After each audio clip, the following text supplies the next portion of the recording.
We get the mics on. Are we on? Hello? Oh, that's great. Okay, sorry. So did everyone have a good lunch?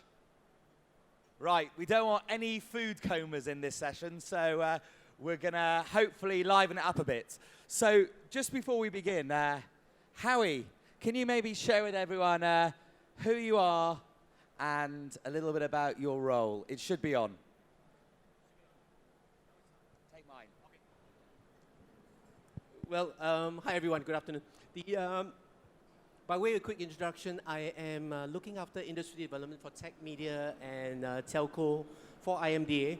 I have to put a caveat, I am only 9 months in, so I'm still learning. This is my first stint in government, so I'm still learning. So I always tell my friends that I am now speaking in full sentences. I wear socks to work, and the only 4-letter words I use is IMDA. So I am learning.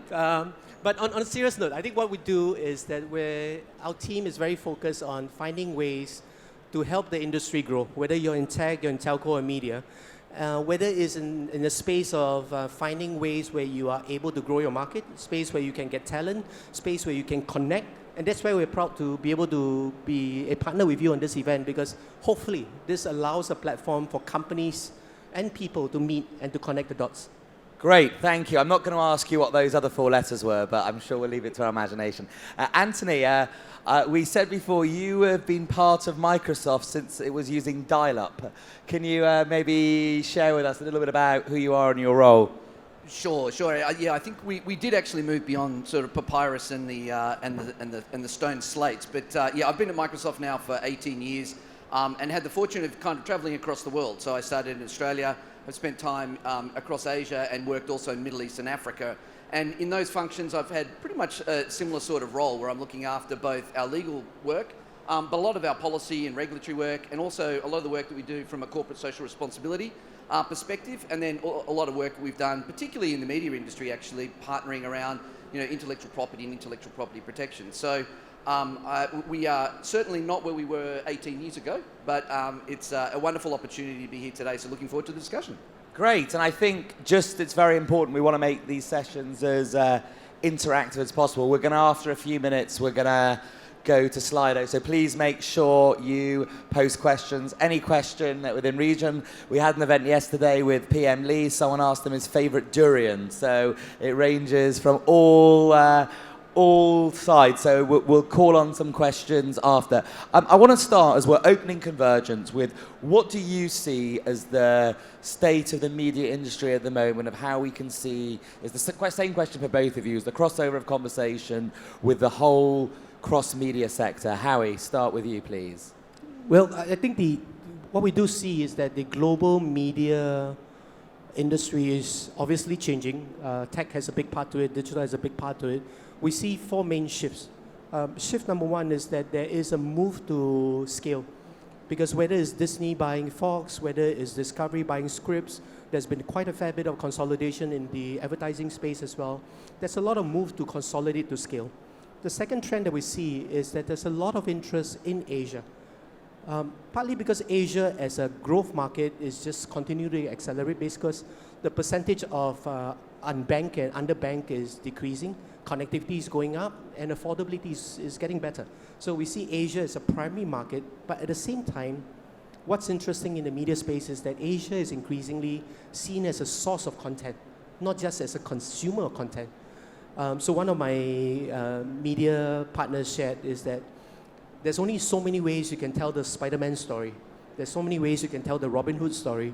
But you look around Asia, there's just so much new content, whether it is the new anthology on horror movies that's done by a Singapore filmmaker and HBO. There's a lot of local content and Asian content that's interesting around the world. And so that's the second trend. Asia is getting very hot. The third trend is direct to consumer. I think in the tech world, we're quite used to going direct to consumer, but in the media world, it's starting to happen quite a fair bit. Netflix started it, but we have other options from Hook to iFlix to View. So everything's moving direct to consumer beyond the intermediaries. And the last one that we're seeing is relevant for this conversation is that the lines between tech and media are fast converging. It used to be, it was clear what is tech, what is media. In fact, it used to be clear what was film, what was TV, what was short form. But today, it's all mixed up. So if you say Iron Man. Is Iron Man a graphic novel? Is it a comic character? Is it a movie? Is it a franchise? Is it a sport, esports? So the lines are converging, and that's where we think it's exciting, that you have this opportunity to leverage tech to actually aid the new opportunities in media. Great, Antony. Yeah, so I'd echo some of those comments. I think, firstly, there's no question that Asia is sort of at the epicenter, I think, of the digital world. When you look at just the volume of users that you have, and you look at particularly things like mobile technology, where you've got nearly 70% of the world's mobile users are going to be in the Asian markets. And so that really means that you've got people with a device that are able to access services largely in affordable ways that, previously there has been, that's not been the case. And secondly, it's not just that people have access to a device and they're sort of connecting with friends, they're actually using it for the consumption of services and significant services. And so when you look at, I think it was UNESCO published a report that said that about 47% of the e-commerce B2C exists in Asia at the moment. That's worldwide. And that's going to be moving up above 50%. So 50% of the e-commerce business in the world will transact in Asia in the next couple of years. So you see just that very high utilization of technology. And so I think that starts to open opportunities. I think as the technology advances, and I think you see this on two sides. I think on the media side, you're seeing the opportunity for the technology to really deliver different types of experiences and different types of content to people in ways that they previously haven't had. And I think on the advertising side, you're seeing the need to continue to look at advertising models, but also to look at how they use the technology, for instance, particularly in the artificial intelligence areas, to really start to advance the way that they think about their products and the way that they're going to monetize products. I just want to go back. Firstly, thank you. I mean, Howie, you said it before, we're seeing this consolidation. I think we're seeing, obviously this stage is looking quite more in the media sector. I think across the whole tech sector, you're seeing companies are becoming much more at buying assets and those things. And I think my first question to you, Antony, is obviously Microsoft, you bought Thing, whether it's LinkedIn, other things. And what are you seeing that the content obviously is power, and obviously that the whole industry is shifting towards the owner of knowledge is what's key rather than the platform? Well, I think, Microsoft's a platform company. So at the end of the day, what we are actually aspiring to do is to actually provide that platform for the breadth of the both, media and advertising industries. And what we do see, I think particularly you do see the convergence in the media space, just as Howie mentioned. But I also think you see companies that were previously, pardon me, very, very siloed in the way that they thought about going to their customer, going to their business, really using technology to find different both distribution channels and also different ways to interact with their customers. So, for example, we have a retail customer who is actually looking at then gamifying the whole experience as they go into a supermarket. And so you look at then the way that media, the way that advertising can participate in that different way that a customer experience is going to happen. It becomes a really interesting growth area for, I think, the industry. How you want to share something there? Or? No, and I think related to that is because whether it's the platform technologies or otherwise, what it has done is that it has changed the value chain and where potential monetization could happen. In the past, it was a lot easier. It was like you needed an IP. And the IP could come from a comic book, could come from anything else. You go into pre-production, you go into production and post-production, put a bit of VFX, and then you go into distribution. But now with technology, it allows you to change the model quite a fair bit. So for example, one of the companies that we work with and we're helping to incubate, a company called Vula. They're building a global content marketplace based on blockchain. So they're no longer reliant on the traditional market makers, but now looking at technology to be able to have a marketplace for content exchange and content purchase. So the way monetization is happening is also shifting quite a fair bit.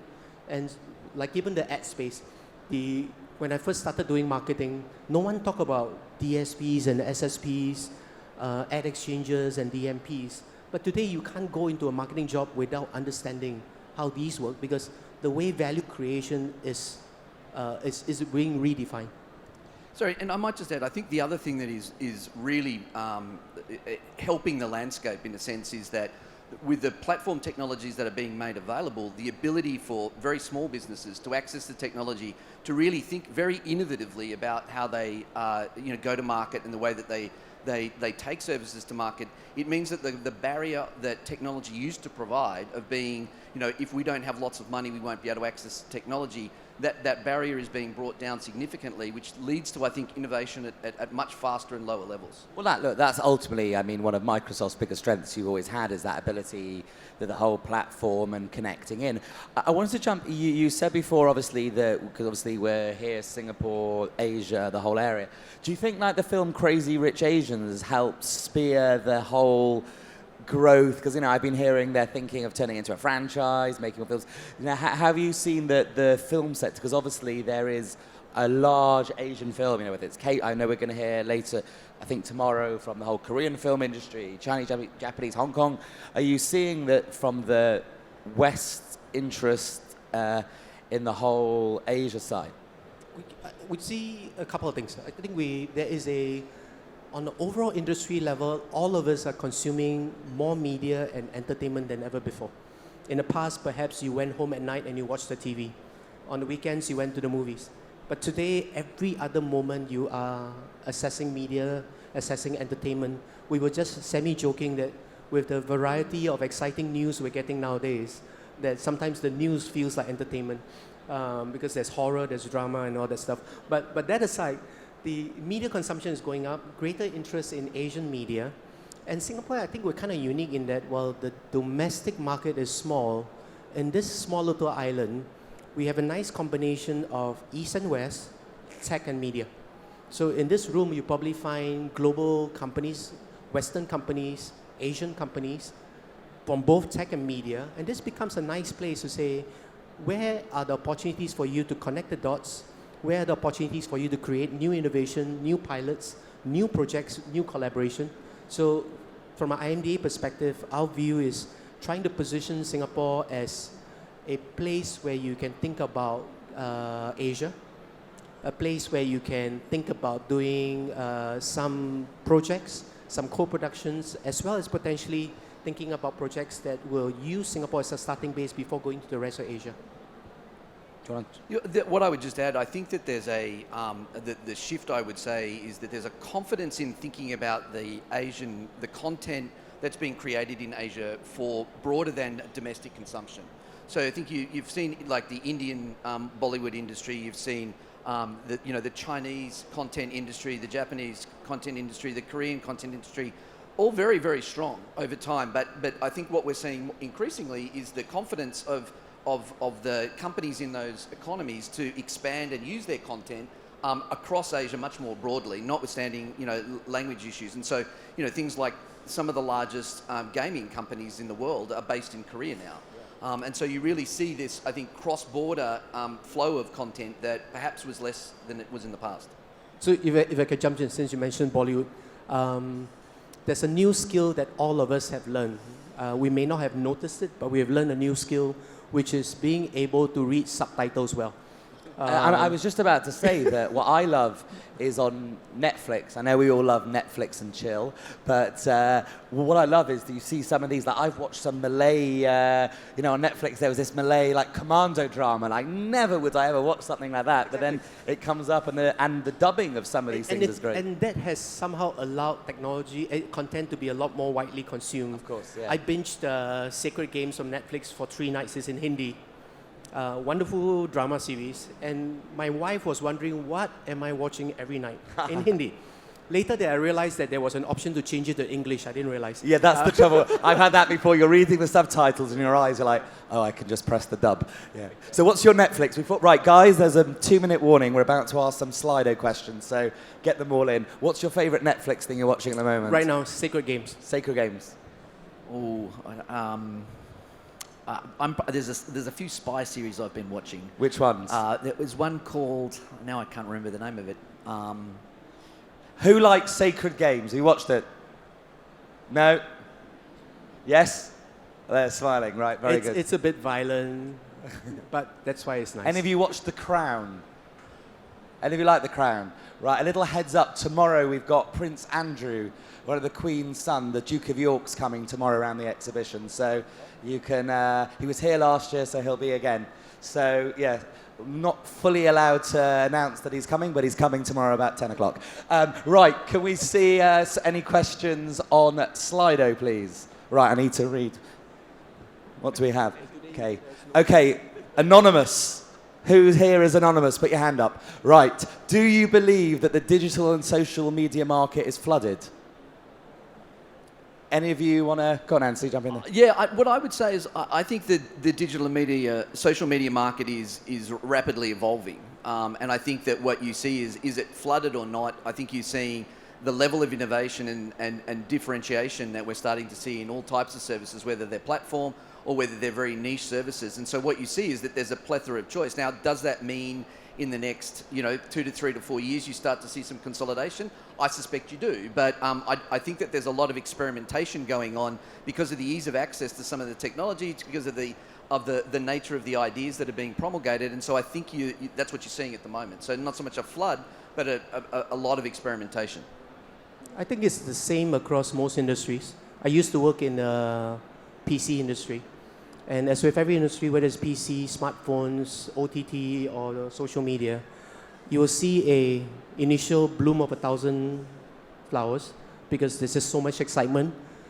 And then at some stage, customers like you and I will decide with our time, with our dollar, on which are the ones that continue to bring us value. So in the PC world, you've seen a consolidation to a couple of players. Same with the smartphone. And we'll probably see the same with the social media channels.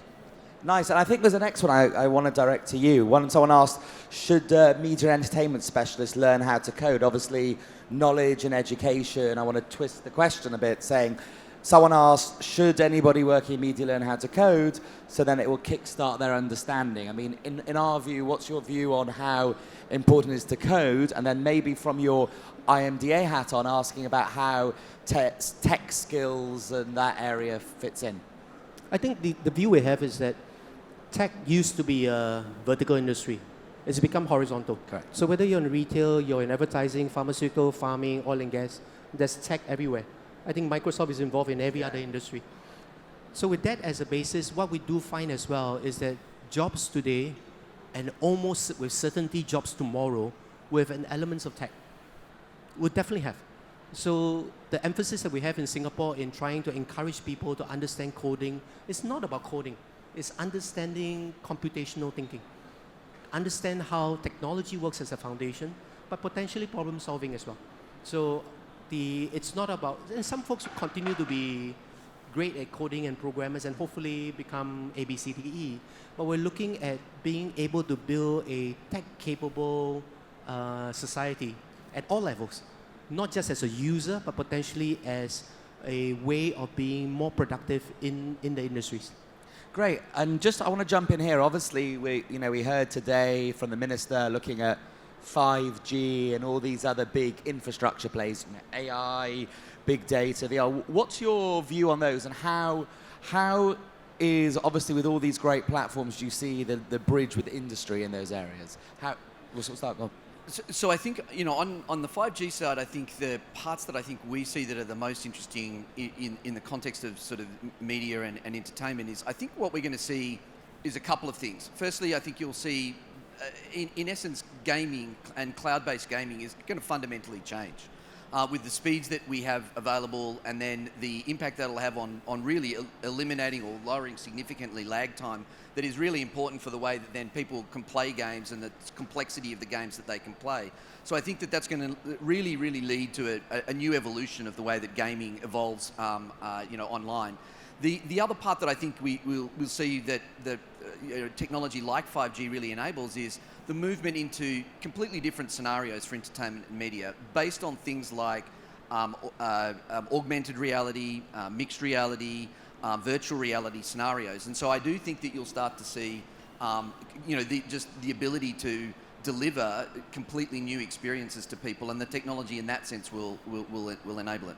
I know, I think it's great. I was outside walking around, and there's what you're seeing, and obviously I've seen over the past few years, is where a few years ago you saw some of the AR and VR stuff was a little bit more But now you're seeing even someone else, there's a great app actually, just somebody who's for fixing machines. You know, you're looking at it, you take a picture, send it to your friends, circle it, you know, and it's more seeing, and obviously I know gaming's an area for Michael. What's your view of you seeing the growth of the whole AR, VR and that side of things? So, I mean, it's really, both of those I think are an extension of what we think of as the underlying platform, and that is the ability to use large sets of data and combine it with cognitive services, really, you know, using artificial intelligence to really change the way that people can access and use computing. Because if you think about some of the tasks that you can now ask people to perform, you know, if you're putting them in a mixed reality or an augmented reality scenario, you can actually have instructions for them to do things. You can have them interact with their environment in a very different way. So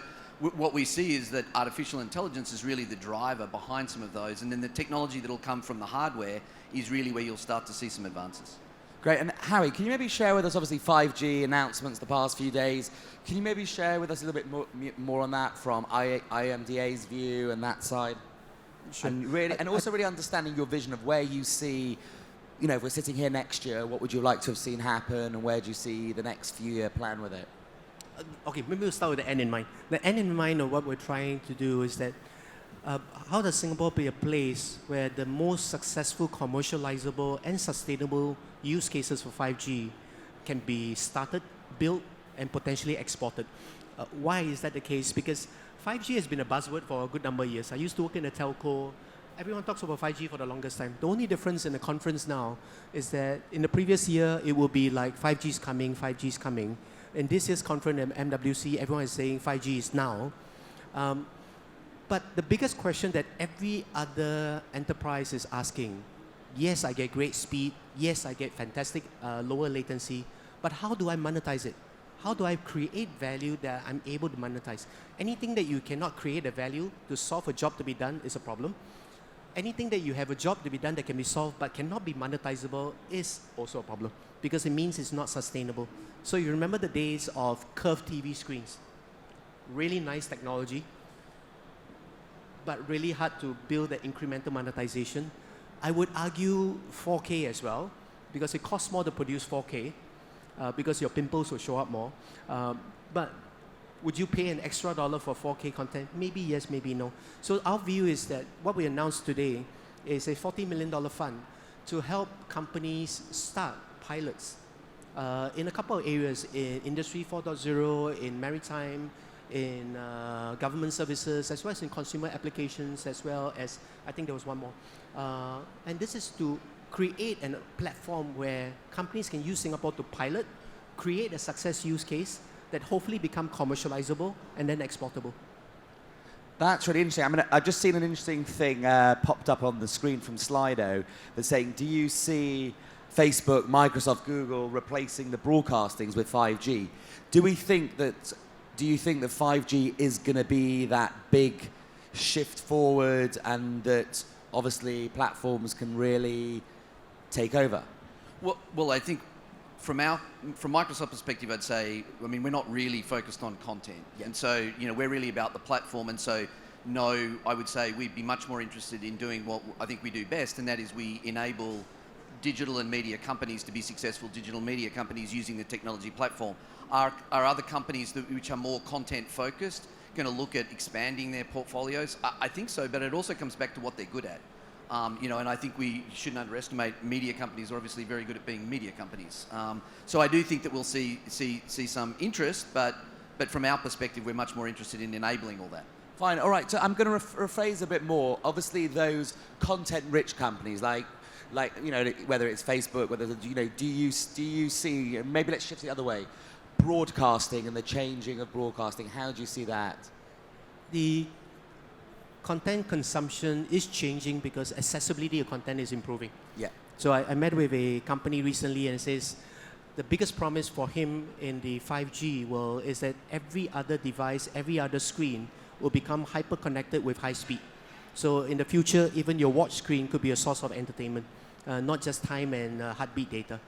So with that as a possibility, because you have now more screens, the question now is whether it's companies like Facebook, LinkedIn, or Unbound, this is technically content to certain audiences.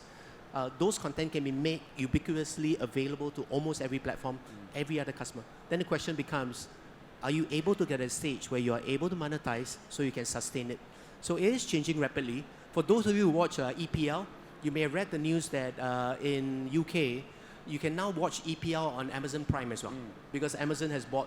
And who would have thought that Amazon AWS used to be known for shopping, used to be known for books, now is known for cloud, is going to do EPL. So the fact that now content can travel across any screen is an interesting possibility. But I think back to our earlier point, we will probably get to a stage where there will be a hype of excitement, and then there will be a consolidation, because the people who will decide will be people like us to say which is most convenient, which is most compelling content that I'm willing to spend my 2 minutes on. No, that's absolutely. And I think I'd like to shift now. Obviously, you mentioned you're also responsible for some of the more the corporate responsibility. How do you see AI can improve the wider society? Yeah, so I think one of the things that we feel about AI is, one, it's got this tremendous opportunity to grow from a business perspective and provides tremendous opportunities. We also see that there's a high degree of responsibility as you think about AI to make sure that it's really being used for society's benefits. And so we have a set of programs that we announced that are called the AI for Good programs. And so it's about $115 million we're spending over 5 years.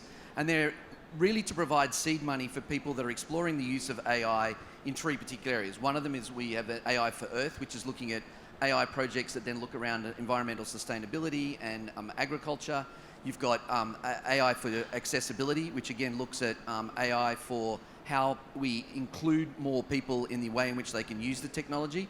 And I'll do a quick plug. If you haven't there's downloaded a great app called the Seeing AI app, which really demonstrates how AI is used through an app to help someone navigate who may have a visual impairment, from reading menus to using barcodes in supermarkets. It's a fantastic example of how AI is being used to create more accessible technology. And then we have AI for humanitarian action, which is looking at how AI can be used to do things like for trial watches and to assist refugee and disaster relief scenarios. So I think all of those are really important because we're at the very early stages of AI, and so ensuring that not only are we looking at what the economic benefits are for industry and business, but also how is it going to be used to address some of really society's big problems is something that we think is really important. That's fascinating. I think what I'd like to do now is I can see this conversation. I think we prepared about 30 questions. We're only up to number 5. I think one of the key things, obviously, I've spoken about, that's what I'd say the uniqueness of Unbound and this event is how corporate, government and industry comes together. So just a very quick fire from both of you is what do you see is how stronger government and corporates can work together? Howie from your side, and Antony of your area. Well, I think it's been exciting to see the different partnerships between government as well as public, and not just Unbound, but many of the initiatives we run. I think the earlier days, let's say 10, 15 years ago, 20 years ago, when the concepts of PPP first came out, I think people were learning. But I think we've gotten to a stage where there is a clarity that such partnerships can only exist if there is a mutual value creation. Because it cannot exist if you get the benefit and the government doesn't, or vice versa. And the belief that the world that we are moving ahead to is unknown. The path will only get clearer as we walk, and the best way to walk the path is actually together. We will hit some place where we say this doesn't quite work and we need to pivot, and I think that's where the ability to know that there is a mutual result that is beneficial and the willingness to trial and error along the way is going to be key. Great. Antony. Well, we did a recent study with IDC around consumer trust and consumer trust related to use of technology. And I think one of the really interesting things that came out of that was the expectations of consumers as to who is responsible for creating the right environment of trust for the use of technology. And interestingly, it was, firstly government, but tech companies. But then when you move lower down in the age bracket, so you start to look at Gen Z, their expectation is that it's tech companies and then government. And so I think that there's not only is there something that we say, okay, well, it's good to collaborate, there's actually an expectation. There's actually an expectation from society, from consumers, that government and business and frankly civic society are going to work together to ensure that technology is going to be used and the environment's going to be created so that it can be used in productive ways. And so I think that partnership of helping the government understand how technology is being used, the way in which it's being deployed, the different use cases, and then government understanding where it wants to take steps to protect people or to regulate is then becoming a much more productive discussion. No, absolutely. I think to wrap up, I think both of you hit the nail on the head. And I think, Howie, what you said, I think all partnerships, many people in this room want on partnerships with corporates, with investors, everything has to be win-win. And I think a message for everyone is, people need to look to say, because whilst your needs might be different to my needs, if it's aligned with our shared objective, it's there. And like you said, we don't know what tomorrow is going to be, but both can contribute. And I think we're running out of time, but I think I'd like to say if we can have a big round of applause for both Howie and for Antony for a great way to kick off Convergence with how we can see the media industry changing. Mark, over to you. Thank you, everybody.